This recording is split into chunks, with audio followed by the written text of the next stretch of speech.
How can we turn a fraction into a decimal? For example, 3/5. How could we turn this fraction into decimal form? Well, for any fraction, you have two ways of turning it into a decimal. Okay, the first way is you divide the numerator, the top, by the denominator, the bottom. Okay, so method 1 is simply divide the top by the bottom. Method 2 is transform the denominator into 10 or a power of 10. So 10, 100, 1,000, etc. So if we look at 3/5, let's turn this fraction into a decimal using these two methods. Okay, so let me demonstrate it for you.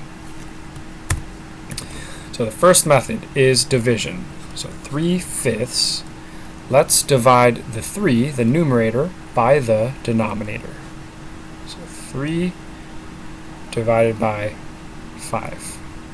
Okay. So remember that 3 is the same as 3.0.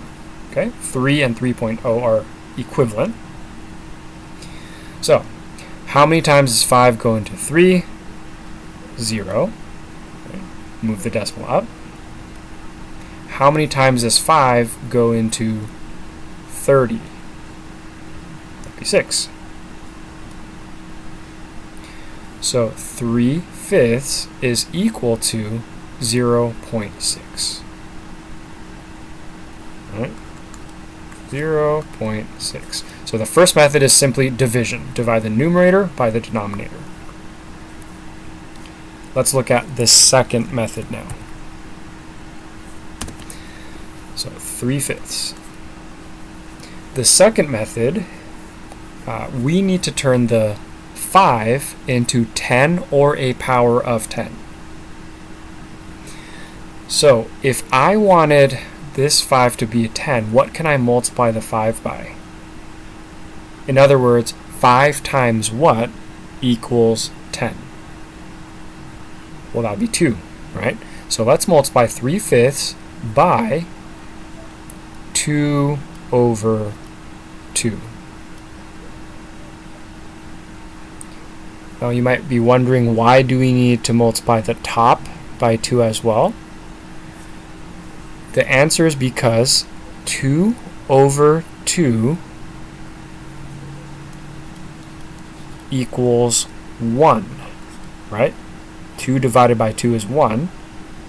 So 3/5 times 1 is itself 3/5.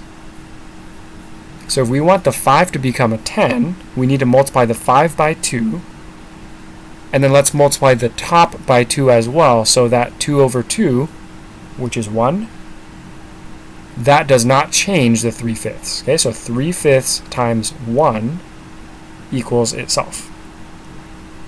Okay, so now let's go. So 3 times 2 on top is 6, and then 5 times 2 on the bottom is 10. Now here, 6 over 10 is the same thing. This fraction bar right here means division.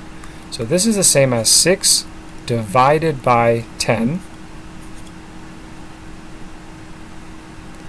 And then when you divide by 10, you simply move the decimal over by 1. Okay, so 6 is the same as 6.0.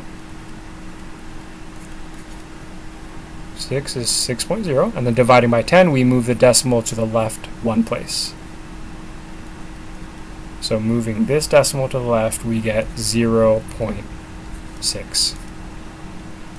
Okay, so those are the two methods, the two ways that you can turn any fraction into a decimal.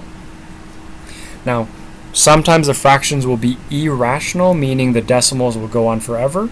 But if we have a rational fraction, it can turn into a decimal just like this one.